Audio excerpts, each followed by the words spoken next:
Hey, good morning. Welcome to the cave.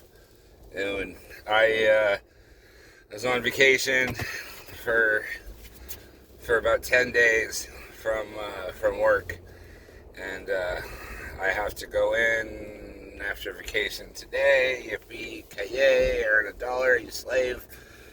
Um, but yeah, spending multiple days with my kid was both a blessing and also a struggle because he's at the age where he wants to be entertained all the time, and sometimes that's a little bit challenging to keep him entertained all the time and do all the duties that you have to do as a single parent.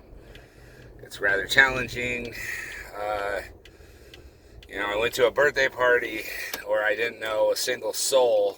Yeah, he knew the kids there from school, which was huge for him, but I didn't know nobody. I was trying to rub elbows with people I never met before. I mean, it's possible. You got to start somewhere. But yeah, it was for him and nothing else. And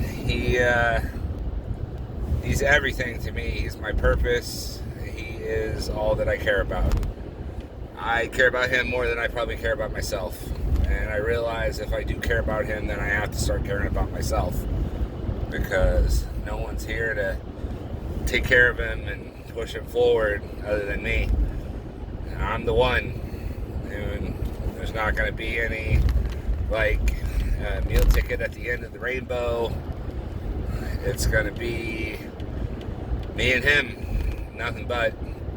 But I've been thinking an awful lot about one of my good friends who is in a different predicament than me. He has no wife, no kids. He's very freelance, doing whatever he can to survive. He used to have an ex that was super sweet that I really liked. She was definitely one of the 1 or 2%. Her name was Jamaica, which was a cool name, I thought, for a chick. But she ended up being in hospice a few years ago. And my buddy, that was like one of my best friends, he asked me, hey, can you come with me to go to the hospice to say goodbye to her? That would mean a lot. And I was a little hesitant because it's really awkward. But I went as I care about him and I care about her, and they were friends of mine, both two of them. So I basically went in there, and she's a skinny girl to begin with. So she was on all kinds of prescription meds and kind of out of it and loopy. And so it took me a minute to adjust to the situation, feel like I can carry on a conversation. So she had stage 4 stomach cancer, and she was confined to a wheelchair. Horrible. She was a beautiful spirit that flourished and, did well. So she was saying, hey, I really want some French fries from Mel's Diner. And my buddy, he used to go out with her. They were together for 8 years. He says, okay, well, we're in my truck, and we can't fit all of you in the same truck, so I'll just go get them and you stay here.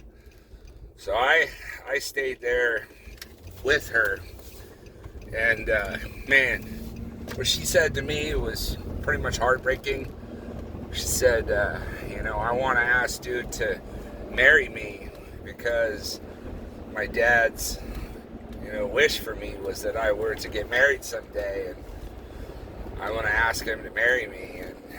And it was knowing that she's on her deathbed, dude, that was really hard to hear. And she says that I was always strong spiritually or emotionally, and like she says that she's lived a good life and that she was rich in spirit. You know, it makes me sad because she was such a sweet person to think about. You know, from my buddy, dude, who's a dear friend of his. But you know, he came back with the French fries and gave it to her, and she was super happy. And I remember when I hugged her, I kissed her forehead, and I told her I love you. And that was the last thing I ever said to her. So, even though she is no longer with us, I feel good that I went into a uncomfortable. Sorry, I'm just that tears me up because you're one of the real special people that I ever met. You know, that tears me up thinking about it. But you know, she had a kid when she was really young, like 16 or 17. She gave him up for adoption, and she just got back in contact with her kid a few months before that, and they started to have a relationship. So rest in peace, dude, to Jamaica. We love you. Take care. God bless.